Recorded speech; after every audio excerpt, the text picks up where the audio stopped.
All right, good morning, Freedom Boat Club members. This morning I'm going to capture a little bit deeper on how our sonar can be, should be used to benefit your fishing and experience on the water. Let's go onto our splash screen, our home page. That top left button, again, similar to what you have on your cell phone. Take a look. These pages are set up. There's a total of 9 of these. You can come in and customize them. There's some dedicated ones when you first get onto your unit. Nobody's been on the unit. And those are your chart, your sonar, your structure, your downscan. And then we have combinations of these that I have put together over the last few visits here on this particular boat.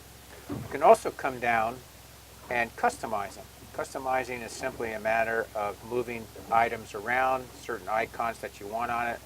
If you highlight customize at the bottom, you can come up and you can see these are the ones that we can edit.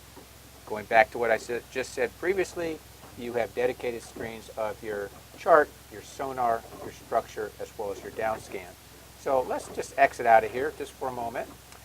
And I'm going to go ahead, and we all know we're familiar with the chart. I'm going to look at our conventional sonar. This is the 200 kilohertz. I talked to you about this on our transducer. This is that element. If you take a look, it is 200 kilohertz.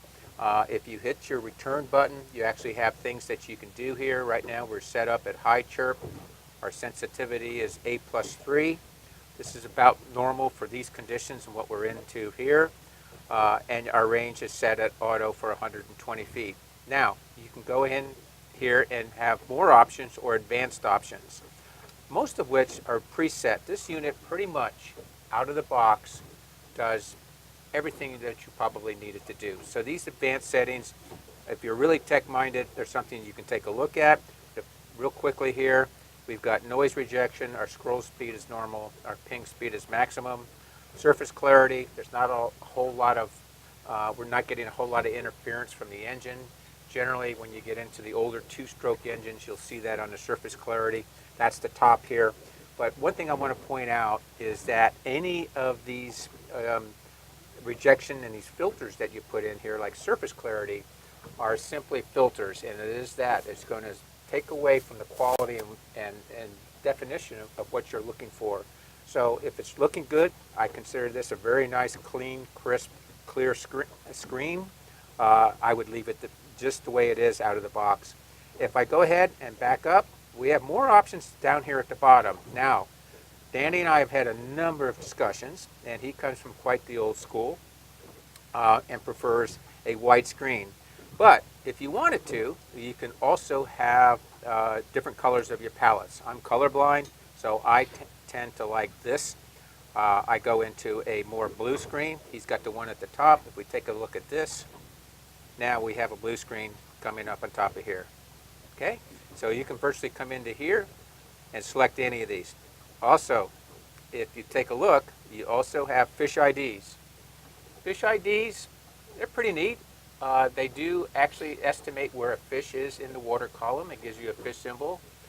It'll verify that with a beep, and you have several options. If you open that dialog box up, it'll give you fish symbols where the unit thinks it's a fish. It'll give you the depth on top of those symbols, how deep you are. So if you're dropping bait down, you might want to pull it. You're in 60 feet of water. The fish symbols are coming up at 50 or say 40. You can yank it up 20 feet off the bottom, and then you can have a combination of both. And down at the bottom here, your fish ID beeps. I tend not to use it that much. It's totally a matter of preference, but I want to make sure you folks know that that is there.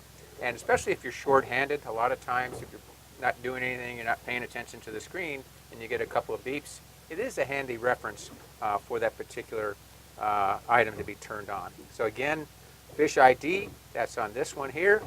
And then overlay downscan. This is a kind of a cool feature. I have this turned on. This takes the downscan imaging, which I'll talk about here in a few minutes, and turns it on and layers it onto this kind of like the best of both worlds. Then you also have downscan options. Your downscan options, again, here's your palette. We tend to like the blue on this one. Danny has finally agreed with me on that. And then you have your surface clarity. We have that on high to clean up the surface. We're getting a lot of perhaps plankton and other things on top of the surface. You want to clean it up so we're getting a nice view of the water column. And then your structure noise rejection. I tend to keep that down to a minimum, so I'm going to turn that off. And then my surface clarity, top of here, I'm going to open this, we're on high. I'm going to take this down to about low. And not much change there. So that's one less filter we have on top. Okay, so frequency, let's talk about that. The down scan and side scan on these particular units are broadcast in two different frequencies. Higher the frequency, okay, the more detail. Problem with the higher frequency, you don't have the ability to penetrate the depths and off to the sides as far as you would with conventional 200 kilohertz sonar or high chirp. So in our case, we're roughly at 100 feet. We are right on that cusp of switching from 800 to 455. In this case, we're fishing out here at 1 IZ. I have selected 455. We seem to be getting a nice, crisp, cleaner, a little bit cleaner picture with that. And you'll notice also that I set that on the side scan as well. We'll take a look at that in just a moment. So let's go ahead and get out of here. And this is on our basic sonar, okay, where I had selected. Now, one of the things that I'd also like to point out, and notice we're not seeing much right here, is the ability to take your cursor and put it on the screen and actually scroll back in time. We are the only company that I'm aware of that can do this and manage it in such a manner, okay? I'm going to come way back here in time, up to 10 frames. And just for an example, if we saw this spot right here, and suppose there was something on here, it actually gives you the exact depth of where that particular item was, and you have the ability, and we'll do this again, but we have the ability to actually drop a waypoint. Remember the little bulb right here? Boom. We press this, we have a waypoint here. We come up really quickly. I'm going to go ahead and give it a quick name so we know what it is. And we're going to go call this one I, and we'll go ahead and do this Z, and we'll do this number 2. Okay? And I'm going to come back and save it. And hit enter. You see the enter sign here. And whoops. Here we go. Come over to enter. Now we have IZ2, and we save it. And come into here. Now this spot is located right on top of the screen. Exit from here, screen jumps up exactly where it left off. Now what's important is that our unit, while we were doing that and marking a waypoint, was actually running in the meantime. So what's important about this is where we excel at this is we're able to trace back 10 time frames, this time period, in time, and mark a waypoint. Not many other manufacturers can do this, and it's very unique to Lowrance that we have the ability to do that. So again, we are going to go ahead and look a little bit deeper into what we call our down scan and side scan. Excellent. All right, let's go ahead and move in to number 2 of our dedicated screens, which is our down scan. We come into here. Now we take a look at our down scan. Okay, totally different palette, totally different look. This is the one I like the most, especially in salt water. And if we can, what I'm going to do, and the reason I'm going to do this is that we're kind of looking right now for a needle in the haystack. So we put some waypoints on here earlier, right? Everybody remembers that. So what I'm going to do is I'm going to go ahead and look on one of the custom screens that I built and have a map as well as a down scan. So that way, I press my enter key, that way now I can see where I am in relation to IZOR and where I need to turn to get back to that particular spot. So as you can see, remember we had our trails on. Let's go back. We're actually getting out of the ground. And let's go ahead and look what's coming across the screen. Look at this bait file starting to come in here. This is the beauty of downscan. With this higher frequency, see down here at 455, we're able to pick up those bait piles, study those things really nicely. Again, we're in 100 feet of water, so that 455 is really taking place. We have our boat here on the left, and we're going to go back over here to where we marked our waypoint earlier and see what we can find. In the meantime, if we wanted to mark that spot, once again, we're on our screen over here. If we highlighted our box and hit the return key, I think I explained earlier that it jumps it to a nice big screen here, and then you can come back in and mark that spot, do whatever adjustments you want to do on that particular screen. In this case, I'm going to X, return to split screen. This takes me right back to that particular spot. I'm a little bit off course here, so I'm going to speed this up a little bit and see if we can't find a little bit more drama into the bottom and do that. Now, again, on the 455 kilohertz, we also do that with the side scan. So what I would like to do is go ahead and do a triple split. I set this up earlier with Danny, and Danny went, really? We can do all of that on one screen? So what I did is I selected this one down here. I built this one earlier today to give you all three components at one time. So now what we're doing is we have our down scan here, we have our side scan here, and we are heading with our chart back up to this point here. That's important. All of this is the side scan. That's one picture right there. This is one picture. You're exactly right, Danny. Let's take a look at that really close while we're heading back to that particular spot. So again, we have our area here highlighted. If you really wanted to get in here and take a good look at it, we can have our entire picture here, okay? And what happened here earlier, we didn't have it turned on, and we had some noise because we were running out to that particular spot. But notice it's nice, clear, and crisp, and this is our most recent. Now what I want to explain is that this is your boat going up the center of the screen. It's going towards the top. And the transducer is located exactly where my small finger is, right there in the center. And what it's doing is that's the flashlight that's looking across and hitting the bottom and looking across the bottom. So remember I told you, we mentioned earlier, here's our depth at roughly 100 feet. If you look across, this is our 100-foot marker, and then we're looking out across the bottom another 100 feet.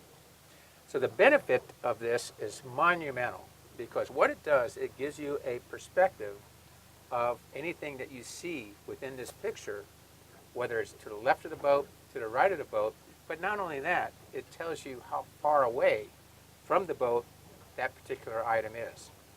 So let's go back and hit our X key, and we'll use this in conjunction with this guy. Now, we don't want to be so focused on the chart, and remember, we can adjust these splits. So a quick hit of your power button, okay? And we come down and we see one right here that says adjust splits. Really simple, guys. Highlight that box, return, we have a button. Now what we're gonna do, we're gonna make our chart smaller, but still enough to reference everything, and we're gonna make our most important part of this bigger.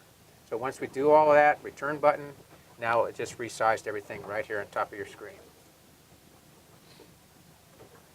Now, the other thing you can do also, remember, with these particular screens, much like I showed you on the traditional sonar, is we also have the ability to zoom in, and we also have the ability to mark a waypoint. So if we're on this screen here, and hopefully we're going to see something here in a second, we're getting close to our spot up here. We should be able to start seeing some drama in the bottom. And once we do that, I'll use this as an example real quick while we're waiting to get there. If you take a look, if you notice, I moved my cursor, okay? And guess what? Here's the bottom. We're 128 feet to the right of the boat. And again, you can simply hit your light bulb and mark a spot right on top of that particular point. So we'll get close here and exit from here. And we pop this off, we jump back where we left, and look, we're getting close to that guy there, our spot. And I'm going to go ahead and zoom on in We've got a little bit ways to go, but we're getting close. Now let's see what we find up here ahead of us. Again, some of these areas over here where we have our data, remember we were managing our data, we're asking questions about it. Distance to destination, why is it blank? That's because we don't have a destination selected, okay? Velocity made good, the same thing. It needs to know where it's going in order to determine that. So don't be misled when you don't see it, simply because you have not entered a waypoint. So now we're coming up on a couple items. I'm going to try and run over this way a little bit, and you can see I'm steering right towards, I had one earlier. Here's the IZ2. We marked that particular spot, and we also had drama 1. It was right over in here that we got a lot of drama between there and there. Yep. And you can see how important, this is like the reason I really like having those tracks on, because you can see where you've been, you can run back to those particular points and see where you've chased over them. Okay, if you look on the left, we're starting to see some drama on the left. And take a look at this. It's starting to come right in our picture. Danny, it doesn't get any better than this. Look at the drama on the right side of your screen. Now it's starting to appear on our down scan. This is the bottom of whatnot we're talking about. And this is where you will be a rock star at using this equipment. Look at this. We're starting to see the bumps, the lumps. And this is real time, guys. It doesn't get any nicer than this. Use all of these in coordination with this. Oh my gosh, Danny, look at this. What do we got here? Okay, we have all kind of cool stuff on top of here. Could be a big concrete slab. It could be a slab, and there 50 years ago. everybody knows when you start getting this sort of bottom, when you start getting structure, and fish need places to hide, you know, they're always being seeked after others. And again, we can go ahead, and I'm kind of spinning in a circle here, but let's go ahead, and I'm going to go ahead and highlight this one. Whoops. I'm going to go back down to this one and highlight this one. And I'm going to go ahead. This is that spot right here. And go ahead and hit my light bulb. And I'm going to put it here, hold my light bulb. There it is. And I'm quickly going to come in here and give it a spot. And this is running in the background, so you won't have any chance of missing that. And I'm just going to put, once again, I'm going to put my IZ3 or something like that. IZ, and we'll go back up to 3. And once we're all done, we come down here to enter, and bingo. And we come down, of course we want to save it. And boom, that spot's right on top of all that drama. So I'm going to go ahead and clear my cursor. And it's all over here. Look at this. Oh my gosh, this just got all kind of stuff going on. Get back to your split screens and look at this all together. Look at this. This is your bottom. This is, and what's interesting here, guys, I get really excited when I see this stuff. If we take a look at this, right, and if I go to this guy here, this is all working in conjunction. Now you're seeing this bait fish hanging around this drama on the bottom, okay, and you could virtually get right over top of this stuff. You got smaller fish hiding around in the bush or whatever this is down here at the bottom. And of course, you can definitely see everything you got going on here. And just simply hit your bulb and split back here, and there you go. Look at the bait fish coming up on top of here, Danny. And you see IZ3 is in there if you zoom Yep, in on it. there you go. Let's go. Good idea. Let's go back into that. Go plus IZ3. Okay, whoops. You almost have to make it bigger, but it's there. Yep. And, yep. Here's IZ3. Right there. So I'm going to go ahead and turn left. And you can see where we are. We can go back to that and exit from here. Yeah, I think if you can't catch fish with this, or at least find them. You don't have a rod with you. Yeah, shame on you. But Danny, thank you. I think you definitely called out a really good spot. Again, this is the same spot, guys, that we put in this morning before we left the docks. We explained to you on how to do that. So get those spots, get those favorite numbers from your friends. Again, very easy to do. Let's go back to our full chart. Just a real quick, fresher. And if you want to go ahead and mark, just simply hold this, press that light bulb down, just a couple seconds, it'll pop up and you're able to put that waypoint right in there.